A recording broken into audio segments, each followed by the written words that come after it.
mantan panel penyelidik fatwa Kerajaan Negeri Sembilan, mantan ahli jawatankuasa syariah Bank Muamalat, penasihat Pusat Kecemerlangan Hati Murni, pengarah Tijarah Hati Murni Sdn Bhd. Banyak lagi dah tuan, kalau nak senarai nama tak habis kita. Tanpa melengahkan masa, saya mempersilakan Al-Fadhil Ustaz Engku untuk membuka kalam beliau dengan tajuk Akidah Ahli Sunnah wal Jamaah, mana satu fakta, mana satu auta. Falyatafadhal mashkura.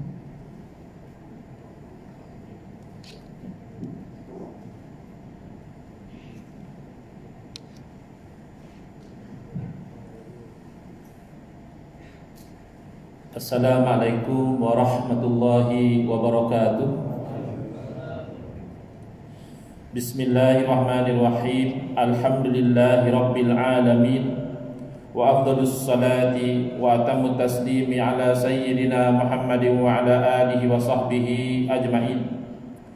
Rabbi shrah li sadri wa yassir li amri wahlul 'uqdatam min lisani yafqahu qawli. Subhanaka la ilma lana illa ma 'allamtana innaka antal alimul hakim. Allahumma akhrijna min zulumatil wahmi wa akrimna bi nuril fahmi waftah 'alaina bi ma'rifatil ilmi wa sahhil akhlaqana bil hilm waj'alna mimman yastami'una al-qawla fayattabi'una ahsanah. Allahumma ati nufusana taqwaha wa zakkiha anta khairu man zakkaha anta waliyuha wa maulaha. Allahumma arinal haqqa haqqan warzuqna ittiba'ah wa arinal batila batilan warzuqna ijtinabah. Allahumma anfa'na bima 'allamtana wa 'allimna ma yanfa'una wa zidna ilman wa huda, amma ba'd. Alhamdulillah, muslimin, muslimat, hadirin hadirat yang saya hormati, moga-moga kita semua dirahmati dan diberkati oleh Allah Subhanahu wa taala, dan moga-moga kita semua dikurniakan oleh Allah Subhanahu wa taala kefahaman yang baik di dalam urusan agama kita, dan juga keikhlasan yang mantap di dalam menuju ridha Allah Subhanahu wa taala. Khusus kepada para alim ulama, tuan-tuan ustaz, tuan imam, tuan Bilal, pengurusi surau Al-Hidayah Selayang Indah, ahli jawatankuasa, pemimpin masyarakat, dan seluruh saudara-saudari yang hadir dalam kuliah khas pada malam ini, yang kita berfokus kepada pegangan ahli sunnati wal jamaah, yang mana fakta dan yang mana auta. Jadi tajuk ini menjadi semakin penting kerana di zaman kita ini, nama ahli sunnati wal jamaah ini sepertinya sedang direbut antara golongan yang bercanggah pegangan mereka antara satu sama lain. Masing-masing mendakwa ahli sunnati wal jamaah. Apa dia ahli sunnati wal jamaah? Asalnya ia terdiri dari 3 perkataan. Pertama ahlun, kedua as-sunnah, dan yang ketiga adalah al-jamaah. Ahlun ada pelbagai makna, mungkin dengan arti kata ahli keluarga. Ahlun boleh bermakna penduduk, misalnya ahlul jannah, penduduk syurga. Ahlun juga boleh berarti pengikut. Ahli sunnah berarti pengikut sunnah. Jadi as-sunnah apa dia? As-sunnah dari segi bahasa adalah at-tariqah, iaitu jalan. Sama ada jalan yang baik ataupun jalan yang buruk, dari segi bahasa dipanggil sunnah. Tetapi dari segi istilah, kalimah sunnah ini dikhususkan kepada jalan yang baik sahaja, iaitu at-tariqatul mardiyatul masdukatu fid din salakaha Rasulullah sallallahu alaihi wasallam wa man huwa a'lamun fid din kas-sahabati radhiyallahu anhum ajma'in. Yang dikatakan sunnah dari segi istilah adalah jalan yang diredai. Berarti jalan yang buruk dari segi istilah kita tidak panggil sunnah. Yang dijalani oleh Rasulullah sallallahu alaihi wasallam dan dijalani oleh orang-orang yang menjadi tokoh di dalam agama seperti para sahabat radhiyallahu taala anhum ajma'in. Jadi dengan takrif sunnah ini kita sudah tahu misalnya golongan Syiah bukan sunnah, kerana mereka awal-awal telah menolak para sahabat. Sedangkan sunnah ini meliputi jalan para sahabat selain daripada jalan Rasulullah sallallahu alaihi wasallam.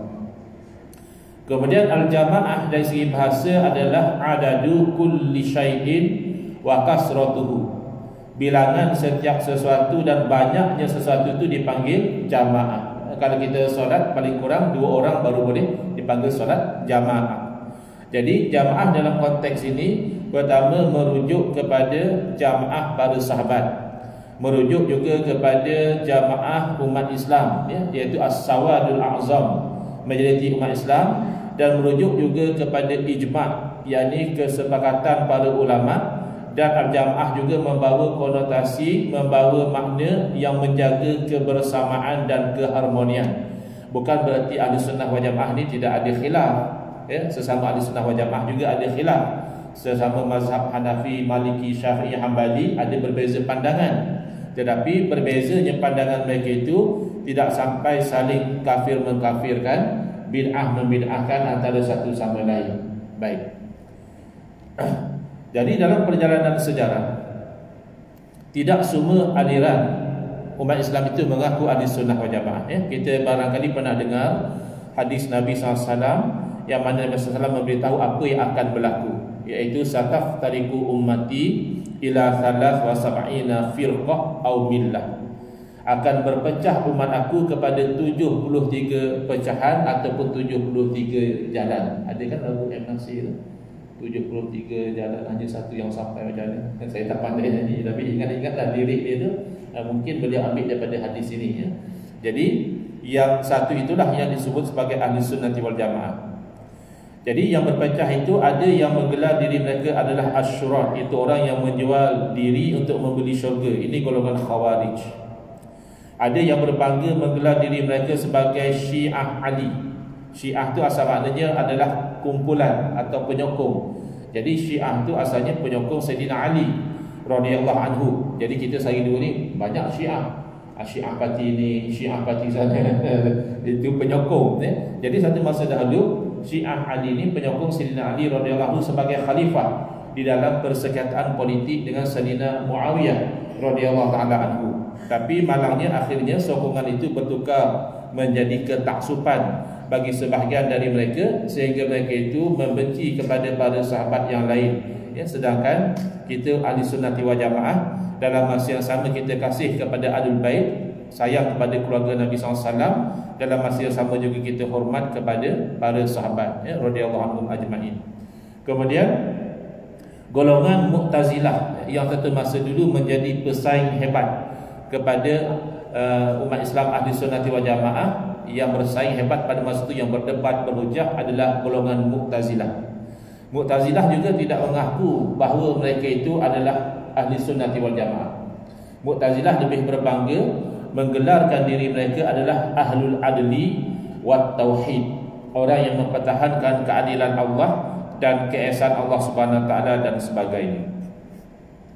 Dalam sejarah hanya 2 golongan yang masing-masing mengaku ahli sunnati wal jamaah.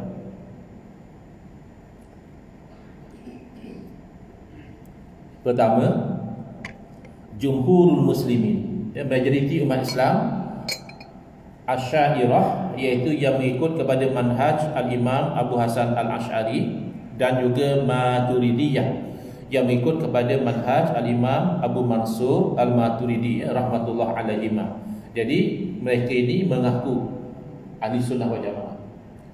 Kebelakangan ini, dalam 300 tahun yang lalu, datang lagi satu kumpulan yang lain, iaitu yang merupakan minoriti, kumpulan yang kecil, yang dikenali sebagai golongan Wahabi, ya. Tetapi mereka lebih seronok dipanggil Salafi, ya. Jarang-jarang orang itu seronok kalau dipanggil Wahabi, tapi kalau Salafi okey. Saya ingat di Malaysia boleh bilang pun yang boleh mengaku Wahabi itu jarang. Yang mempertahankan Wahabi ya ramai, tapi yang nak mengaku Wahabi jarang. Tapi mereka juga mengaku ahli sunnah wal jamaah. Seminta selalu, why not? Apa salahnya? Orang putih kata the more the merrier. lagi ramai yang ahli sunnah wal jamaah, ya lagi bagus ya. Tapi masalahnya antara satu sama lain, antara Asy'ariyah Maturidiyah ini berlaku pertentangan yang tajam antara satu sama lain. Sekira-kira tak mungkinlah kedua-duanya itu adalah ahli sunnah wal jamaah, kerana perbezaan mereka itu merangkumi perkara usul, perkara yang pokok, perkara yang bahkan membabitkan akidah. Berbeza kalau Hanafi berbeza dengan Syafi'i hanya perkara cabang. Hanafi misalnya berpegang sembahyang subuh tak sunat baca kunut, maka yang ikut mazhab Hanafi tak baca. Kita yang ikut mazhab Syafi'i berpegang baca kunut sunat pada waktu solat subuh, maka kita baca, tak ada masalah. Ini kita boleh saling menghormati.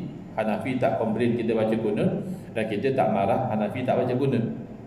Tetapi beza kita antara Asy'ariyah Maturidiyah dan juga golongan Wahabi yang masing-masing mengaku ahli sunnah wal jamaah ini, terdapat perbezaan yang ketara. Jadi yang mana satu ahli sunnah wal jamaah? Yang mana satu fakta bila dia mengaku ahli sunnah wal jamaah?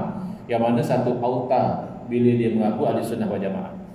Kalau posisi Asy'ariyah Maturidiyah sebagai ahli sunnah wal jamaah itu memang telah diiktiraf oleh para alim ulama zaman berzaman. Saya petik misalnya apa yang disebut oleh Al-Imamul Hafiz Murtada Az-Zabidi rahimahullah taala dalam kitab beliau Ittihafus Sadatil Muttaqin, iaitu syarah kepada kitab yang sangat masyhur Ihya'u Ulumuddin, yang disusun oleh Imam Ghazali rahimahullah taala.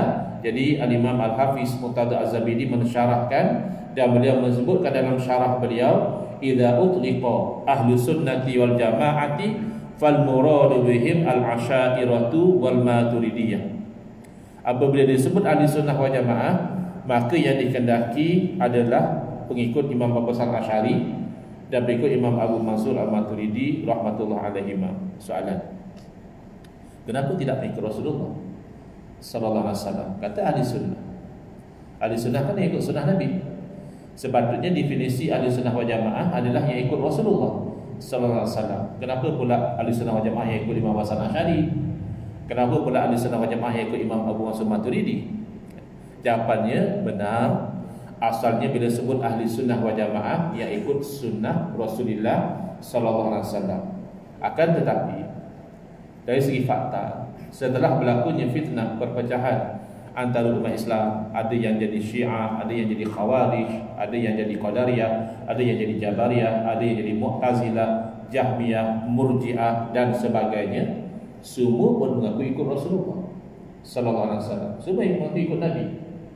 Jadi akhirnya terpaksalah para ulama itu nak membezakan antara yang sekadar mendakwa ikut Nabi dengan yang benar-benar ikut Nabi, lalu menerangkan kalau yang ikut manhaj Imam Hasan Asy'ari dan Imam Abu Mansur Maturidi ini memang ikut cara akidah Nabi sallallahu alaihi wasallam. Baik. Adapun kalau Wahabi, saya ambil konteks Malaysia terlebih dahulu. Dalam muzakarah jawatankuasa fatwa MKI yang ke-106 yang dibuat pada tahun 2014, iaitu disebutnya, saya hanya petik yang relevan dengan perbincangan kita pada malam ini, iaitu disebutkan di sini, dapatan kajian yang dianalisis mendapati bahawa aliran Salafi Wahabi adalah tidak selari dengan arus perdana atau jumhur ahli sunnati wal jamaah. Ini keputusan muzakarah MKI. Dan diterangkan lagi, pegangan kepada tauhid tiga, iaitu rububiyah, uluhiyah dan asma wa sifat yang dibawa oleh golongan Salafi Wahabi cukup membimbangkan, kerana konsep tauhid tiga jelas tidak mewakili konsep tauhid ahli sunnati wal jamaah. Itu insyaAllah nanti saya akan cuba huraikan kat mana silapnya tauhid tiga ni. Sebab to be fair, tauhid tiga ni ada dalam silibus kita, ada diajar di sekolah, dan tidak semua dalam tauhid tiga tu salah. Ada tempat-tempat dalam tauhid tiga ni yang benar, yang wajib kita terima, dan ada tempat-tempat yang salah, yang batil, yang wajib ditolak. Seterusnya dalam muzakarah yang sama disebutkan, muzakarah bersetuju memperakukan rumusan penyelidikan bahawa dari segi perundangan Ahli Sunnati wal Jamaah adalah mazhab rasmi negara Malaysia, dan aliran Syiah serta Salafi Wahabi pada masa kini sedang memberi ancaman yang serius kepada survival Ahli Sunnati wal Jamaah. Kedua-dua aliran pemikiran ini, yakni Syiah dan Wahabi, boleh mendatangkan perbalahan dan perpecahan kepada masyarakat Islam. Ini dalam konteks Malaysia. Sementara menurut para ulama Silam yang 4 mazhab pun berpendirian bahawa aliran Wahabi sebenarnya bukan Ahli Sunnah wal Jamaah. Maksudnya kalau mereka mengaku Ahli Sunnah wal Jamaah itu auta, realitinya tidak demikian. Dan mereka ini dikelaskan sebagai Khawarij. 4 mazhab ya. Saya petik yang pertama daripada ulama Hanafi, mazhab Hanafi, iaitu Al-Imam Muhammad Amin ya, yang terkenal beliau ni disebut sebagai Ibn Abidin. Dalam kitab beliau yang masyhur Raddul Muhtar ala Durril Mukhtar, dengan jelas beliau menyebutkan matlabun fi atba'i Ibn Abdul Wahhab al-Khawarij fi zamanina. Ini satu perbincangan tentang pengikut-pengikut anak Abdul Wahhab, iaitulah Khawarij pada zaman kita. Jadi pengasas gerakan Wahabi, kita kena faham, beliau bukan nama Wahab, bukan juga nama Abdul Wahab. Nama pengasas gerakan Wahabi adalah Muhammad. Habis macam mana boleh jadi Wahabi tu? Awak tak jadi Muhammad ni, dan pengasasnya Muhammad. Kerana biasa orang Arab nisbah seseorang itu kepada bapa atau kepada anak. Kalau kepada anak, maknanya misalnya Abu Sufyan, Abu siapa, mana bapa kepada orang ni, bapa kepada orang itu. Atau Ibn Ibn Umar, mana anak kepada Umar. Ibn Mas'ud, anak kepada Mas'ud.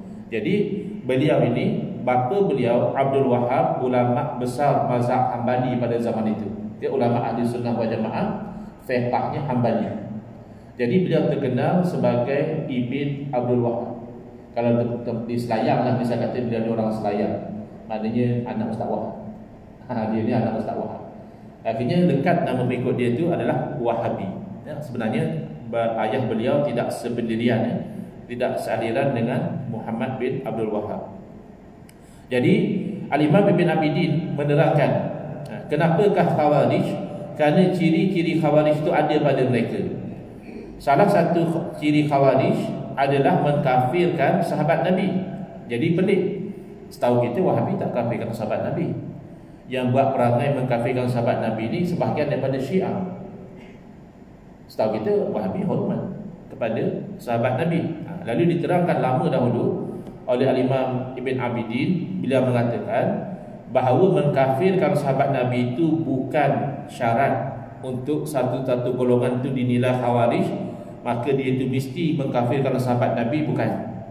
Itu hanya nak cerita perangai Khawarij zaman sahabat. Khawarij zaman sahabat, mereka punya confident dengan pegangan mereka ni, rasa-rasa hanya mereka yang betul. Sahabat Nabi pun dikafirkan semua. Sayyidina Ali jadi kafir, Sayyidina Muawiyah jadi kafir ya, Amr bin Al-As kafir, Abu Musa Al-Syari, dah semualah.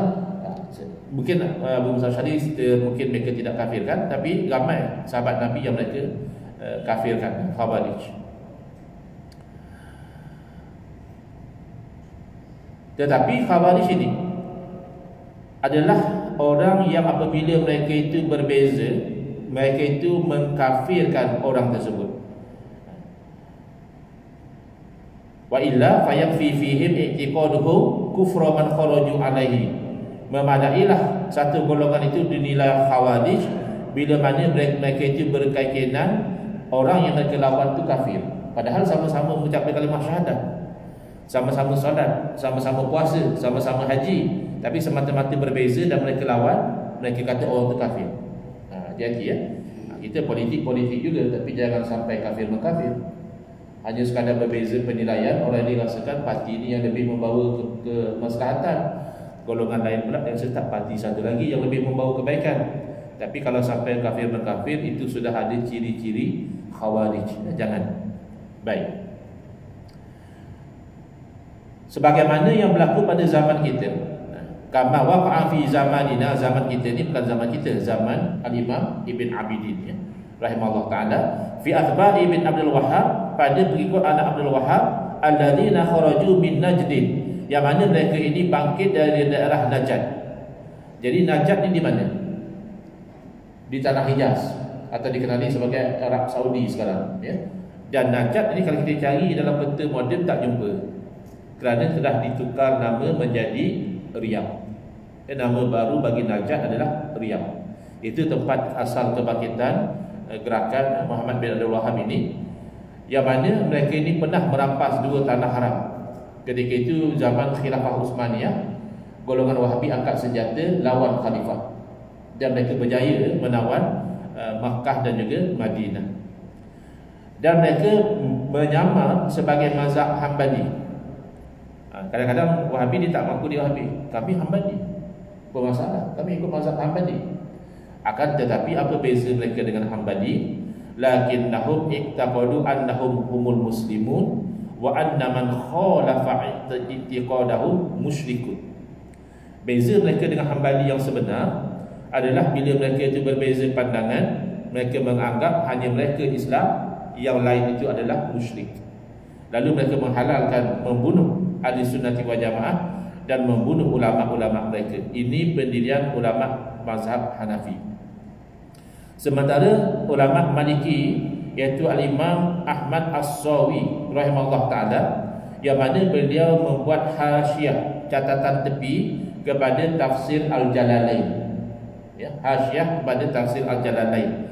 Lalu ketika mentafsirkan ayat Al-Quran, iaitu surah Fatir, ya, Allah Ta'ala berfirman, afaman zuyyina lahu su'u amalihi fara'ahu hasanah, ya. Ada orang yang amal buruk dia itu dihiasi di mata dia. Amal yang dibuat itu buruk, tapi di mata dia itu dihiasi, lalu dilihat baik. Ada setengah orang dia buat jahat, dia tahu jahat. Dia tahu dia buat jahat tapi terikut nafsu. Dia tahu yang minum arak tak bagus tapi tak dia tinggal. Ya, dia tahu berjudi tak bagus tapi dah tergagih. Tapi ada orang tak, yang dia buat buruk tu dia sangka baik. Dia bunuh orang Islam, dia sangka itu jihad. Dia memfitnah orang Islam, dia kata dia sangka itu dakwah, misalnya. Jadi ini yang disebut dalam Al-Quran. Lalu Al-Imam Ahmad As-Sawi menjelaskan, dikatakan bahawa ayat ini turun menceritakan perihal golongan Khawarij. Perangai Khawarij ini adalah mereka menyelewengkan tafsir Al-Quran dan Sunnah. Jangan ingat Khawarij ini tolak Quran hadis, tidak. Iaitu ada sebagian daripada masyarakat kita, bila kita terangkan bahawa Wahabi ini bukan ahli sunnah wal jamaah, mereka mengaku ahli sunnah wal jamaah, itu auta, bukan fakta. Dia takkan Ustaz, agak-agak lah Ustaz nak fitnah pun. Wahabi ni kan dia cakap sikit-sikit qala Allah, qala Rasul, cakap sikit ayat Quran, cakap sikit hadis Nabi, ya, sallallahu alaihi wasallam. Kita kena faham, memang itulah ciri-ciri yang disebut dalam hadis.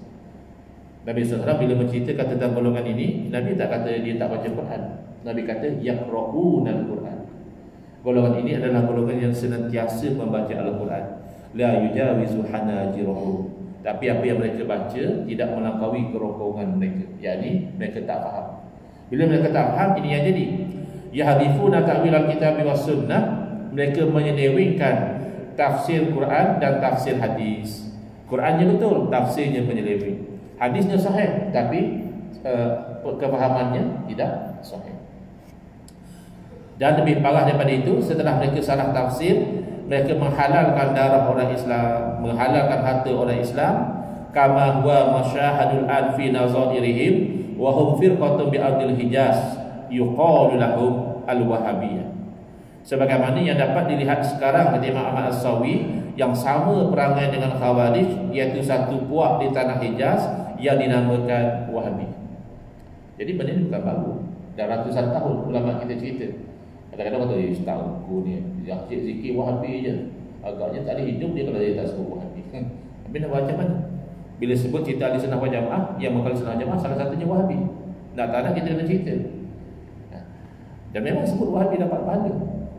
Macam mana pula pada dalil? Yalah, bukan dalam pahala Wahabi bukan macam itu. Mana menerangkan kebatilan Wahabi, itu termasuk dalam an-nahyu anil munkar, dapat pahala. Baik. Tapi bahagian ini, bahagian yang disebut Imam Ahmad As-Sawi ini, kalau kita ambil cetakan baru yang diterbitkan oleh mereka hazaf. mereka buang secara tidak amanah, tidak ada lagi catatan ini. Tapi kalau dalam catatan yang lama masih ada disebutkan. Kemudian mazhab Syafi'i, iaitu dalam kitab Misbahul Anam wa Jala'uz Zalam fi Raddil Bid'in Najdi alladhi adalla bihal awam.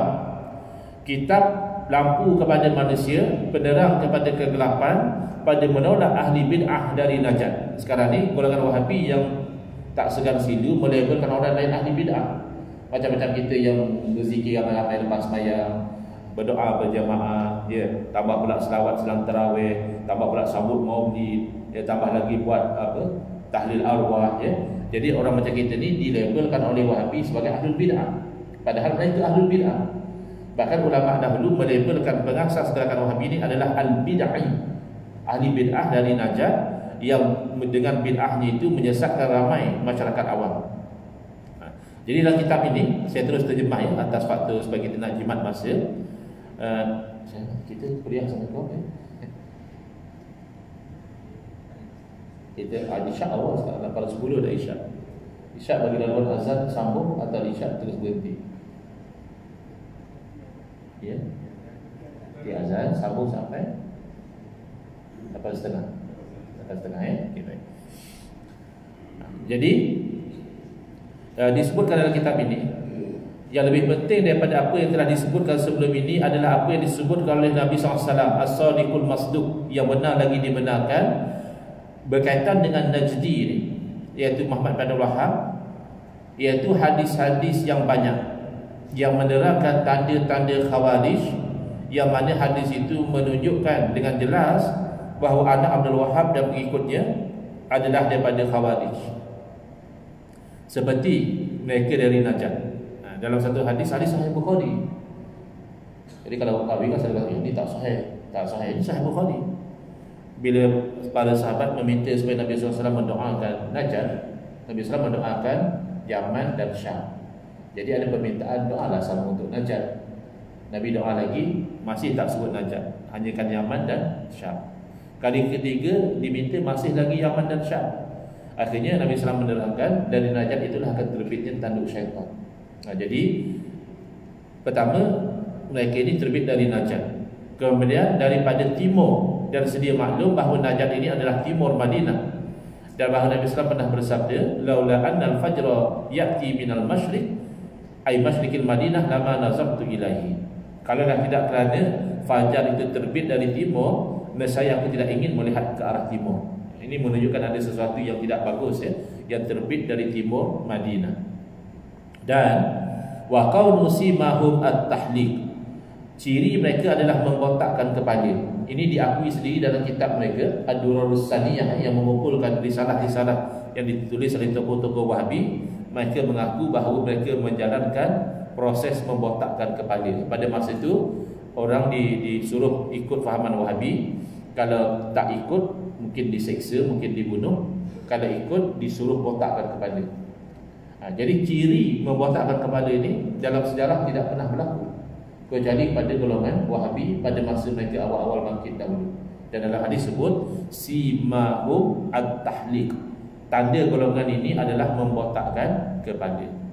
Dan mazhab Hambali, yang kononnya mereka mengaku kami adalah Hambali, juga menolak. Dalam kitab Ar-Risalatul Musammah bi Rihlatil Hijaziyah wa Riyad Al-Anusiyah, yang ditulis oleh Al-Imam Abdullah Al-Qudumi An-Nabulisi Al-Hambali, beliau menerangkan tanda golongan ini adalah at-tahliq, iaitu membotakkan kepala. Yaqtuluna ahlal islami wa yad'una ahlal awsan. Ciri mereka adalah mereka memerangi dan membunuh orang-orang Islam, sementara mereka membiarkan, mereka tidak mengganggu kepada ahli berhala, iaitu orang kafir. Jadi kalau kita lihat secara nak membuka wawasan dan fikiran kita, tidakkah semenjak fahaman ini bertapak di tanah Hijaz, tidak pernah pun berlaku peperangan antara mereka dengan negara Israel? Sedangkan negara Arab lain, Jordan, Syria, Mesir, negara-negara Arab lain, Lebanon, semuanya pernah ada peperangan dengan Israel. Tapi semenjak fahaman Khawarij ini bertapak di tanah Hijaz, mereka tidak pernah berperang dengan Israel. Tapi sekarang mereka ada menyerang Yaman. Mereka ada bersekongkol dalam serangan terhadap Iraq. Jadi apa yang diceritakan dalam hadis ini kena dengan ciri-ciri yang ada pada golongan ini. Baik, selesai. Ini nak menceritakan pendirian para ulama. Kalau Asy'ariyah Maturidiyah memang diiktiraf sebagai ahli sunnah wal jamaah, sementara Wahabi dinilai sebagai Khawarij. Baik. Dan antara ciri Khawarij ini, mereka ini berbeza dengan sunnah Nabi SAW. Contoh mudah, mereka mudah mensyirikkan orang Islam. Bahkan kita-kita yang rajin ziarah kubur, berdoa di sisi kubur, itu dituduh kuburiyun. Kuburiyun kalau dengan makna orang yang suka ziarah kubur, ya alhamdulillah. Kerana ziarah kubur ni sunnah, Nabi buat dan Nabi suruh. Tapi sebenarnya bila mereka melabel kita kuburiyun, bukan mereka kata kita ni suka ziarah kubur, mereka maksudkan kita ni adalah penyembah kubur. Padahal menyembah kubur dengan ittifaq syirik. Sembah apa pula lain daripada Allah syirik.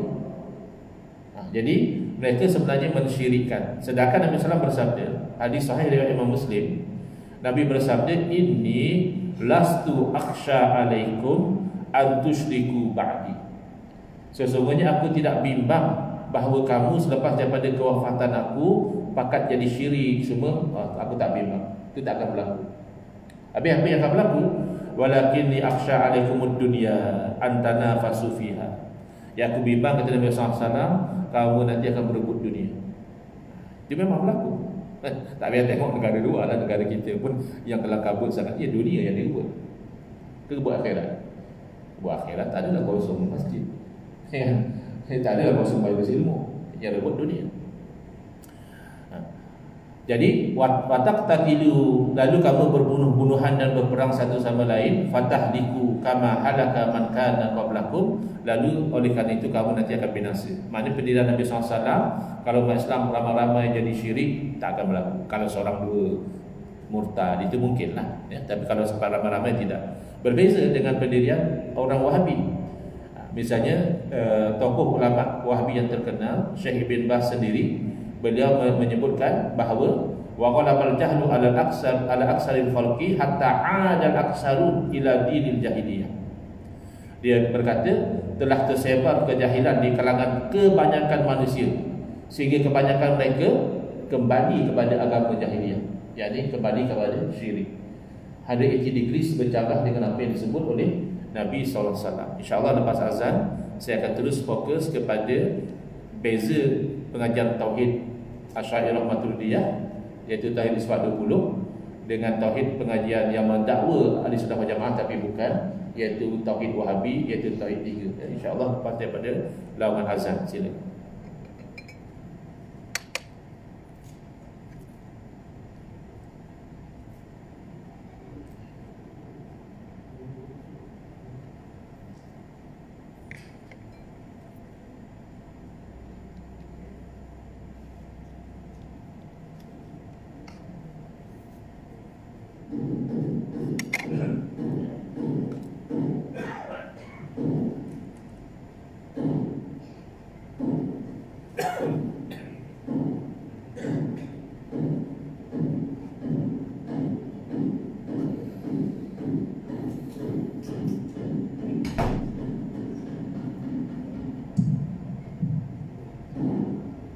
Bismillah.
Bismillah, Alhamdulillah, wassalatu wassalamu ala Rasulillah, amma ba'd.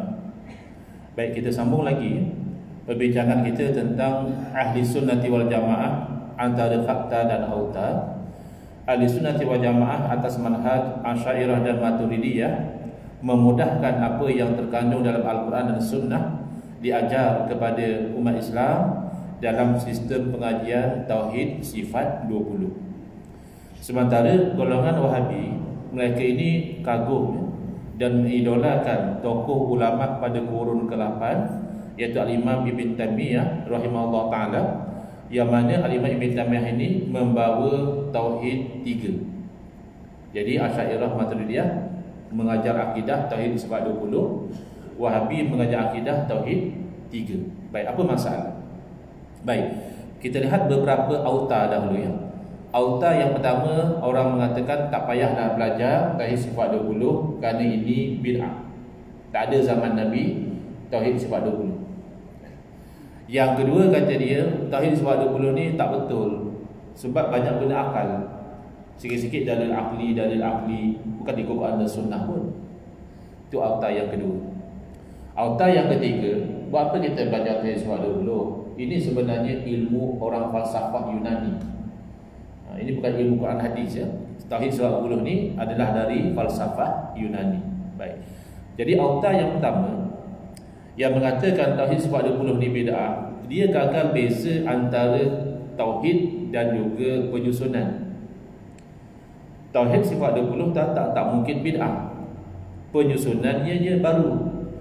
Memang zaman Nabi SAW kita tak jumpa Nabi ajar sahabat, misalnya ajar pada Sayyidina Abu Bakar, wahai Abu Bakar, kenalah kamu ketahui bahawa sifat yang wajib bagi Allah itu 20. Pertama, wujud, kedua qidam, ketiga baqa, keempat mukhalafathu ta'ala lil hawadisi dan seterusnya. Ya memang tak ada. Tapi penyusunan ilmu datang kemudian itu biasa. Zaman Nabi SAW juga, Nabi kan tak ajar sahabat rukun sembahyang 13 perkara.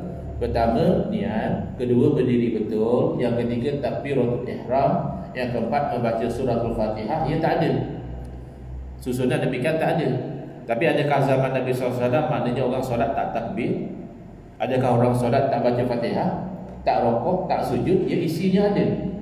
Makanya ketika saya ditanya di Terengganu, saya asal dari Terengganu, bila saya balik berceramah di hometown saya, selesai ceramah, datang 3 keping soalan. Salah satunya bertanya, Ustaz, tidakkah salafus soleh menolak sifat 20? Salafus soleh berarti sahabat Nabi, tabi'in dan juga tabi'in. Bukankah mereka ditolak sifat 20? Jadi saya jawab mustahil.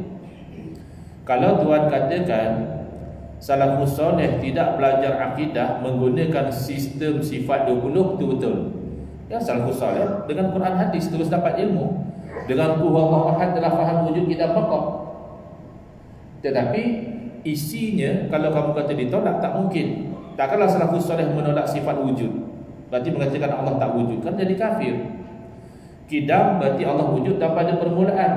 Adakah salafus soleh mengatakan Allah dulu tak wujud, kemudian ni baru Allah wujud? Tak mungkin. Itu kufur juga. Baqa berarti Allah wujud tanpa ada perakhiran. Adakah salafus soleh mengatakan satu masa Allah akan binasa? Mustahil.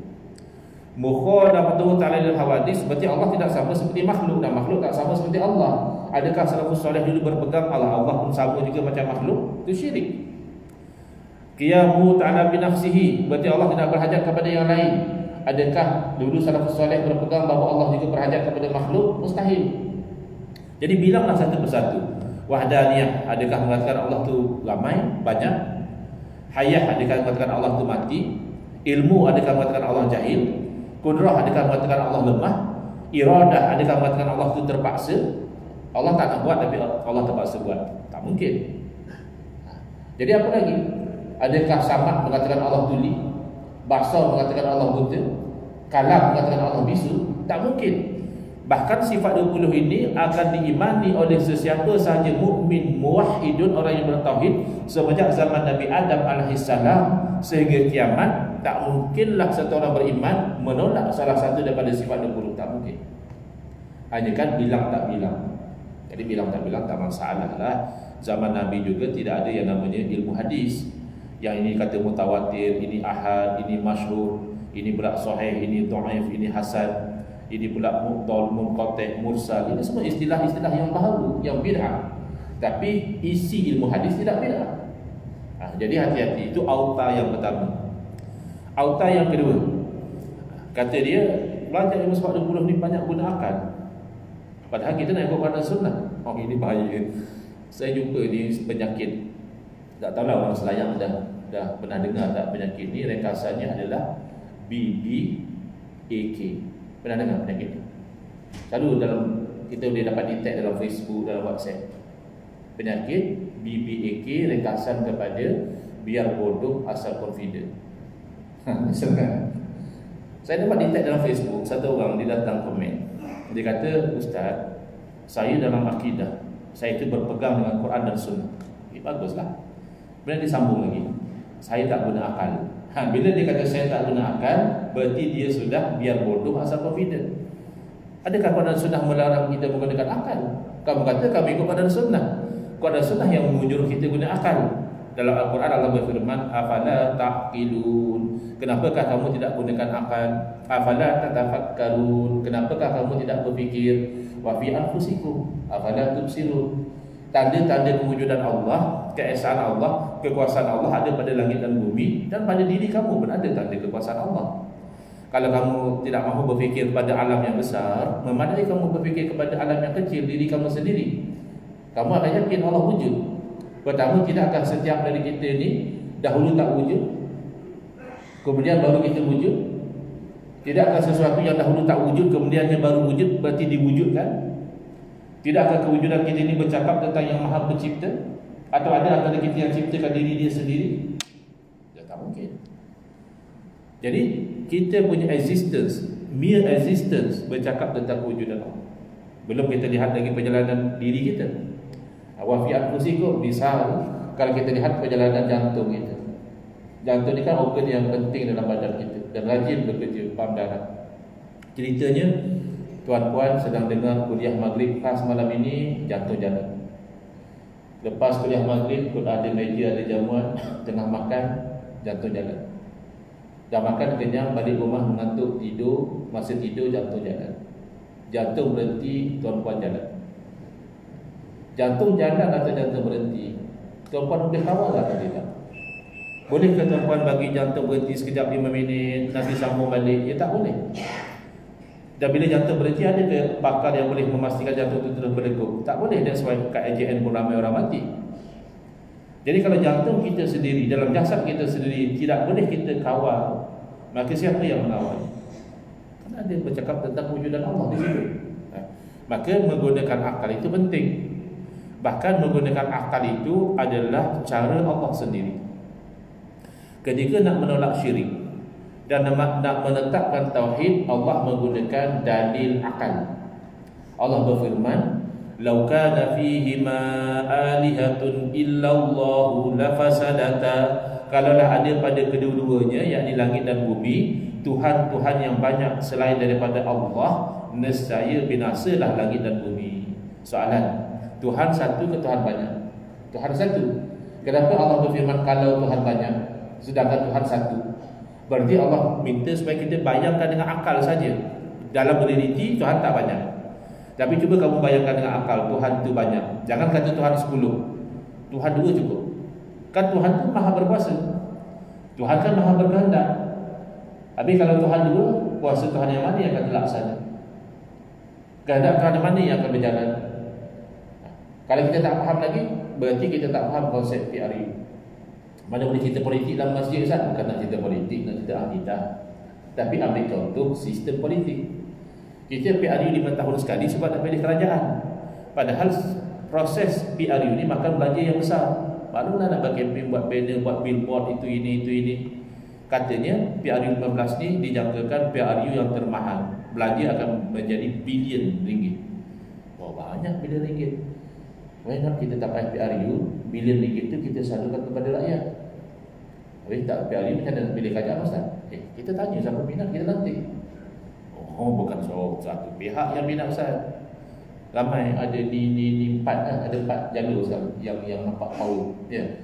Masing-masing nak jadi kerajaan lah. Janji kita jadi makros, empat pun kita lantik jadi kerajaan, boleh ya?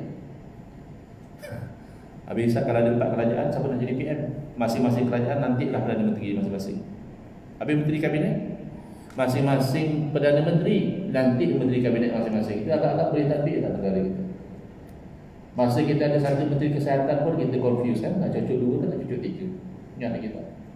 Bayangkan kalau ada 4 Menteri Kesihatan, tak tahu nak cocok mana. Jadi kalau negara sekecil Malaysia pun, kita tidak boleh bayangkan ditadbir oleh lebih dari satu kerajaan. Adakah mungkin langit bumi, lautan dan daratan, alam semesta, manusia dan haiwan tiba-tiba ditadbir oleh lebih pada satu Tuhan? Mustahil. Mustahil itu hukum akal. Allah yang membawa kita kepada berfikir. Tak mungkin Tuhan itu banyak binasa langit bumi ini. Bahkan menggunakan dalil akli juga adalah usdub para rasul. Apabila Nabi Ibrahim alaihissalam ingin membuktikan kebatilan syiriknya Namrud mengaku dia Tuhan dan membuktikan tauhidnya Allah Ta'ala, Nabi Ibrahim menggunakan dalil akli, dalil akal. Kerana akal yang sihat tidak akan boleh terima Tuhan tapi lemah, Tuhan tapi sakit, Tuhan tapi lupa, Tuhan tapi kurang. Tak mungkin. Maka orang yang boleh terima ayah pin Tuhan kan dah tak sihat akal dia. Ayah pin tu kan lemah. Antara dalil ayah pin lemah, kalau tak makan nasi dia lapar, kalau makan nasi dia berak. Macam tu ke Tuhan? Makan nasi, lepas tu kejambat? Tak mungkin.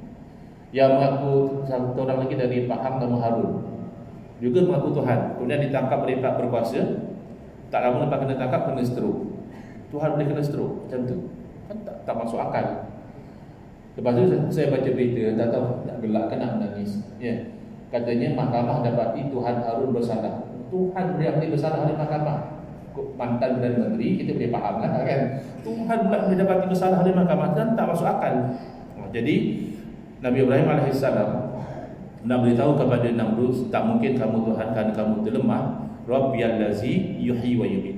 Tuhan yang sebenar adalah Tuhan saya yang berkuasa menghidup dan mematikan. Tapi Namrud sebenarnya antara orang awal yang kena penyakit biar bodoh asal confident. Dia kata ana uhyi wa umiit. Alah apa masalah? Saya juga boleh hidup dan saya juga boleh matikan. Dia panggil 2 orang, satu dia bunuh dan satu dia lepaskan. Konon ikut logik dia, yang dia bunuh dia telah matikan, yang dia lepas dia telah hidupkan. Padahal yang dia lepaskan dah hidup lama. Dia tinggal tak bunuh orang tu saja. Kalau memang nak hidupkan daripada tiada, seekor nyamuk pun Namrud tidak akan mampu hidupkan. Lalu Nabi Ibrahim AS membawa dalil akli yang lebih jelas. Fa inna Allah ya'ti bisyamsi minal masyriq. Allah Tuhan, Allah berkuasa, Allah terbitkan matahari dari timur. Kamu mengaku Tuhan, kalau benar, tentulah kamu juga berkuasa. Fa'ti biha minal maghrib. Sila terbitkan matahari dari barat. Tak bolehlah sebab dia bukan Tuhan. Maka menggunakan dalil akal ini adalah cara para rasul. Jadi golongan yang menolak menggunakan akal dalam akidah itu melawan Quran dan Sunnah. Jadi kalau Wahabi mendakwa dia adalah mengikut Quran dan Sunnah, itu auta. Sebab dia menolak dalil akli. Dia kata hanya Quran Sunnah, ya Quran Sunnah selalu guna akal. Baik. Kemudian yang ketiga, kata dia iaitu ilmu Tauhid 20 ni daripada falsafah Yunani. Jadi jangan kita belajar. Mana fakta dan data dia?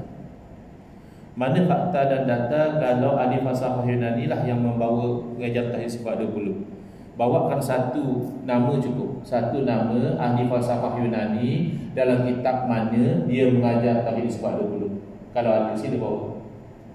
Datanya tak ada. Hanya sembang saja. Ini orang zaman sekarang cakap sembang bikin bimbang. Orang dah bimbang betul daripada falsafah Yunani. Tak ada pun. Dan for the sake of argument, kalau kita nak berhujah, katalah ada betul satu orang ahli falsafah Yunani memang dia tu percaya dan mengajar Tauhid 20, bagi tahu Allah wujud, tanpa ada permulaan, tanpa ada perakhiran, tak sama seperti makhluk, tak berhajat kepada makhluk, maha esa, maha ilmu. Berarti dia orang beriman. Siapa yang tolak jadi kafir.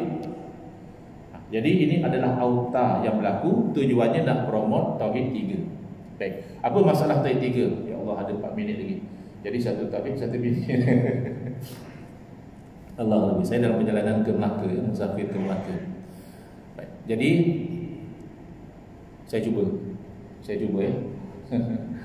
Pertama, tauhid rububiyah, daripada perkataan Rabbun. Apa makna Rabbun? Tuhan.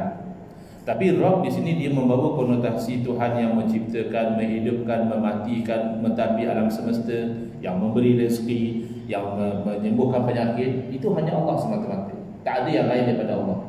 Yang ini benar dan ini wajib kita terima. Cuma dalam Tauhid sifat 20 dia panggil wahdaniyatul af'al, mengesakan Allah pada perbuatan. Nama berbeza tak ada masalah. Cuma masalah timbul adalah di bawah tauhid rububiyah ada dakwaan kononnya orang musyrikin penyembah berhala seperti Abu Jahal, seperti Abu Lahab bertauhid dengan tauhid rububiyah ini. Ini tidak ada salaf yang berpegang demikian. Mereka kata kita akidah salaf. Salaf mana yang kata orang musyrik bertauhid? Cuba bawa. Salaf yang mana? Sahabat yang mana? Tabi'in yang mana? Tidak ada. Hanya kata Al-Imam bin Taimiyah yang berpegang demikian. Tapi dia bukan salaf. Bila ulama kurun ke-8. Jadi tidak betul, ini salah faham. Ayat Al-Quran Allah berfirman, wala in sa'altahum man khalaqas samawati wal arda wa sakhkhara asy-syamsa wal qamara la yaqulunna Allah. Demi sekiranya kalau kamu tanya siapa yang ciptakan langit dan bumi, siapa yang pusingkan matahari dan bulan, nescaya orang musyrik akan jawab Allah. Jadi kata mereka itulah dalil orang musyrik bertauhid. Tidak. Fa'anna yufakun. Ayat sambungannya, lalu selepas itu ke manakah mereka dipalingkan? Ila syirki, kepada kesyirikan. Ayat itu menjadi dalil orang musyrik di dalam melakukan kesyirikan mereka sebenarnya tidak ada dalil. Mereka hanya ikut amalan nenek moyang. Nenek moyang sembah berhala, ya mereka sembah. Tapi kalau diasap secara ilmiah, kamu sembah berhala, adakah berhala cipta langit bumi? Tak boleh jawab ya. Adakah berhala yang bersihkan matahari dan bulan? Tak boleh jawab ya. Akhirnya terpaksa mengaku kalau Allah yang menciptakan, tapi masih tidak bertauhid. Yang kedua, ada lagi 2 minit. Rasa-rasa tak sempat apa setengah, tercungap-cungap sangat. Ada ke masa kecederaan ke apa? Boleh ya, sikit lagi ya. Saya segan nak minta sebab saya orang masa maju je. Boleh datang lagi next time insya-Allah. Kalau saya datang dari Johor ke, dari Kedah ke, saya minta je. Baik. Jadi yang kedua adalah tauhid uluhiyah daripada perkataan ilah. Apa makna ilah? Tuhan juga. Rabb makna Tuhan, ilah juga bermakna Tuhan. Tapi ilah ini dia membawa konotasi Tuhan yang disembah. Dalam konsep tauhid uluhiyah adalah kita wajib beribadah menyembah hanya kepada Allah. Haram lagi syirik kalau kita beribadah dan menyembah kepada selain daripada Allah. Ya ini benar. Ya inilah inti tauhid pun, jangan sembah lain daripada Allah. Tetapi di bawah nama tauhid uluhiyah ini mereka menyempitkan tawassul. Ya amalan tawassul menyebut dengan berkat Nabi, dengan berkat Syekh Abdul Qadir Jalani dan sebagainya. Mereka mendakwa ini hanya boleh dilakukan kalau orang yang kita bertawassul itu masih hidup. Kalau orang itu telah meninggal dunia, haram kita bertawassul. Ini tak betul. Kerana tawassul itu dengan kemuliaan. Adakah satu orang itu hilang mulia bila meninggal dunia? Kan kita tawassul itu kerana kemuliaan, bukan kerana hidup. Ya, kalau kerana hidup, ramai orang hidup. Tapi mereka mungkin fasik, mungkin mereka jahat. Kita tak tawassul dengan mereka. Kita tawassul kerana kesolehan, kerana kemuliaan. Misalnya kita bertawassul dengan Nabi SAW kerana kemuliaan Nabi. Adakah Nabi SAW itu hanya mulia ketika baginda hidup, lalu selepas wafat baginda tidak lagi mulia? Kan mustahil. Jadi ini kekeliruan, gagal faham golongan ini tentang konsep tawassul. Kemudian mereka menyempitkan tabarruk hanya boleh dengan Nabi SAW. Di sisi kita ada Sunnah wal Jamaah, tabarruknya ambil kebaikan dengan Nabi ya, dengan orang soleh juga ya. Jadi kita tak ada masalah ambil berkat dengan orang soleh. Mereka kata tak boleh, ambil berkat hanya dengan Nabi. Yang ketiga, mereka mensyirikkan istighasah, meminta tolong kepada makhluk yang telah meninggal dunia. Di sisi kita ahli Sunnah wal Jamaah, kita mensyirikkan meminta tolong kepada makhluk dengan i'tiqad makhluk yang memberi bukan Allah. Itu syirik. Tak kisahlah dia masih hidup pun. Satu orang pergi pada doktor, tuan doktor tolonglah sembuhkan penyakit saya. Syirik atau tidak? Kalau dia orang Islam, zahirnya tidak syirik. Berarti dia hanya bercakap tentang sebab musabab, usaha dan ikhtiar. Dia tahu kalau yang menyembuhkan adalah Allah. Tetapi kalau dia mengucapkan, bila dia sembuh, orang kata, oh tahniah dah Tuan Haji ya, dah sembuh, lama Tuan Haji sakit ya, Allah dah bagi sembuh. Dia kata bila masa Allah bagi sembuh, saya dah sakit 5 tahun, tiap-tiap hari saya berdoa kepada Allah, tak pernah pun Allah sembuhkan saya. Saya berubat dengan doktor tu 3 hari je baik. Doktor yang sembuhkan saya bukan Allah. Syirik jelas. Walaupun doktor masih hidup. Tapi kalau golongan Wahabi tidak. Dia membezakan minta tolong orang hidup boleh, dengan orang mati syirik. Di sisi kita orang mati bukan tidak hidup, hidup di alam lain. Dan mereka mendengar. Sampai dalam hadis-hadis orang mati mendengar. Bukan hanya mendengar apa yang kita bercakap, kita bagi salam. Derapan seribu kita meninggalkan kuburan itu pun orang mati dengar. Itu sampai dalam hadis. Jadi kata dia, dalam mati boleh buat apa? Orang hidup pun tidak boleh buat apa. Sekarang kamu nak bercakap hakikat atau asbab? Kalau kamu nak bercakap hakikat, orang hidup tak boleh buat apa-apa. Dalil, Qul la amliku li nafsi naf'an wa la dharra. Katakanlah wahai Muhammad, aku tidak milik untuk diri aku sendiri sebarang manfaat ataupun mudarat. Itu ketika Nabi SAW masih hidup, tapi tak milik apa-apa. Hakikat. Adapun asbab, wa ma arsalnaka illa rahmatan lil alamin. Sebagai sebab Nabi menjadi sebab rahmat kepada sekian alam. Jadi itu secara ringkas. Pergi kepada yang ketiga, iaitu tauhidul asma'i was sifat. Berarti belajar nama-nama Allah dan belajar sifat-sifat Allah. Bagus. Kita ahli sunnah wal jamaah juga buat benda yang sama. Cuma di atas level asma' wa sifat, mereka menjustifikasikan, menafsirkan ayat-ayat mutasyabihat dengan makna yang zahir, yang membawa kefahaman Allah tu macam makhluk juga. Sebagai contoh, bila mereka baca ayat Ar-Rahmanu 'alal 'arsy istawa, mereka mengajar bahawa berdasarkan ayat tadi, kita wajib beriman bahawa Allah itu bertempat. Dan tempat Allah itu adalah di atas langit, yakni di atas arasy. Jadi kita kata tak boleh. Kerana bertempat itu kan makhluk. Bahkan tempat itu makhluk. Bahkan arasy kan makhluk. Apa makna makhluk diciptakan? Apa makna diciptakan? Sebelum diciptakan tak wujud. Adakah Allah hanya wujud selepas wujudnya arasy? Mustahil. Sebelum Allah cipta arasy, Allah wujud. Berarti Allah wujud tanpa bertempat, itu pasti. Adakah selepas Allah ciptakan arasy, lalu Allah berubah daripada tidak bertempat menjadi bertempat, berada pada makhluk dia? Tak mungkin. Jadi kata tak, saya apa yang Quran kata saya ikut. Quran kata istawa, saya kata istawa. Tak betul. Quran kata istawa, kamu kata duduk. Quran kata istawa, kamu kata bertempat. Tapi saya ikut salah. Salah tidak macam kamu. Salah tafwid, makna serah bulat-bulat makna sebenar kepada Allah. Jadi kalau ikut secara salah, istawa istiwaan yaliqu bihi jalla jalal. Istiwa adalah istiwa yang layak dengan Allah. Bagaimana? Bagaimana jangan tanya. Begitu. Itu baru cara salah. Mereka tidak. Mereka maknakan dahulu istiwa itu sebagai duduk atau bersemayam, tapi bersemayam yang layak dengan Allah. Tak selesai masalah. Kita ambil contoh yang ekstrim lah. Jadi tidak ada orang Islam kata macam itu. Boleh tak satu orang kata, oleh kerana Allah Ta'ala maha berkehendak dan maha berkuasa, maka kalau Allah berkehendak, Allah berkuasa melahirkan anak dengan cara yang layak dengan Allah. Boleh?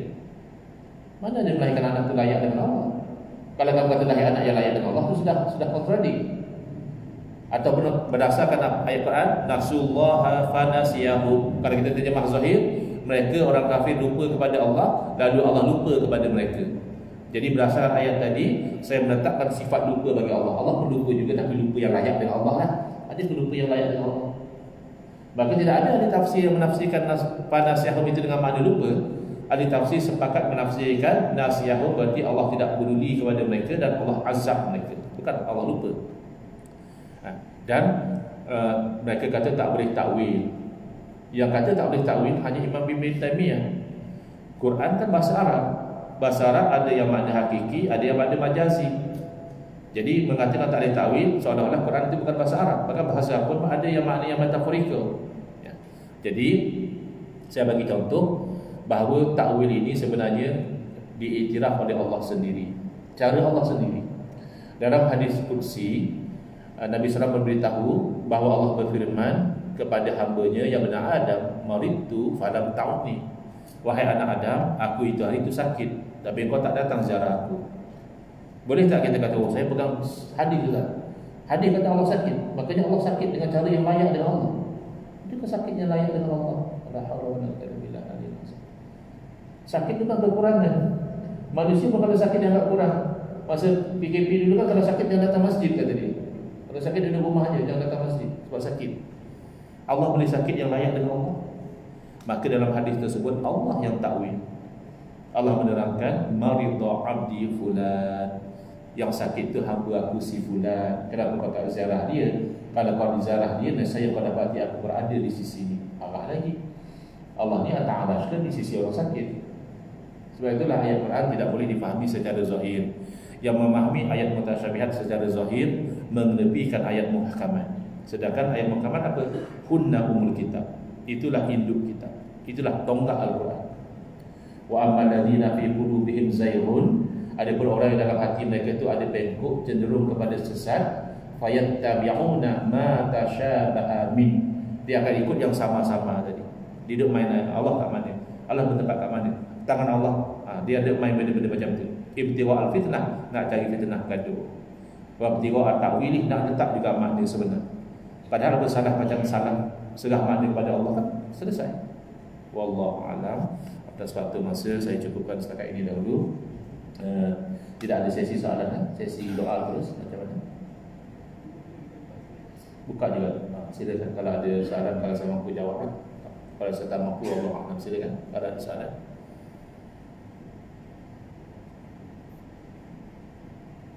Sebenarnya ramai nak tanya, tapi macam siapa nak start dulu ni? Kan macam tu lah biasanya kan. Kalau ada orang start, aku mau juga tanya. Aku pula yang pertama tanya, nampak sangat. Baik, kalau tak ada, saya akan jempasi atas perhatian. Saya pun maaf tak salah dan kesilapan. Hadza wabillahi taufiq wal hidayah. Wassalamualaikum warahmatullahi wabarakatuh. Bismillahirrahmanirrahim. Alhamdulillahirabbil alamin. Wassalatu wassalamu ala asyrafil anbiya'i wal mursalin wa ala alihi wa sahbihi ajma'in. Allahumma ashrah sudurana wa ahsin akhlaqana wa azim ujurana wa nawwir qulubana bi nuri hidayatika kama la ta'adha bi nuri syamsika abadan abada bi rahmatika ya arhamar rahimin. Walhamdulillahirabbil alamin. Amin ya rabbal alamin. Wal 'afwu minkum.